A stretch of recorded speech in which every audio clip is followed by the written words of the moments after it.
অনেক সময় দেখা যায় মা হয়তো দীর্ঘ সময় খাচ্ছেন না বা মা রোজা রেখেছেন, তাহলে যদি নড়াচড়া কম হয় মাকে প্রচুর পরিমাণে খাবার খেতে হবে, বিশেষ করে সুগার কন্টেনিং খাবারগুলো খেলে কিন্তু বাচ্চার নড়াচড়া ভালো বোঝা যায়।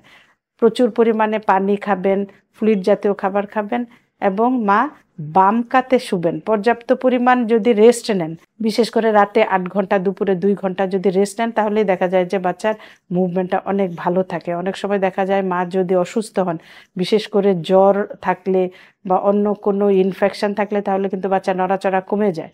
তো এই সমস্ত ক্ষেত্রে মা কিন্তু অবশ্যই ডাক্তারের শরণাপন্ন হয়ে তার বাচ্চা কেন নড়ছে না সেগুলো কিন্তু অবশ্যই সেটা বের করতে হবে। অনেক সময় দেখা যায় যে বাচ্চার জন্মগত ত্রুটি থাকে, বিভিন্ন স্ট্রাকচারাল ডেভেলপমেন্টাল অ্যানোমেলি থাকে, যার কারণে বাচ্চা হয়তো একদম কম নড়ছে বা বাচ্চার গ্রোথ ডেভেলপমেন্ট সেরকম হচ্ছে না।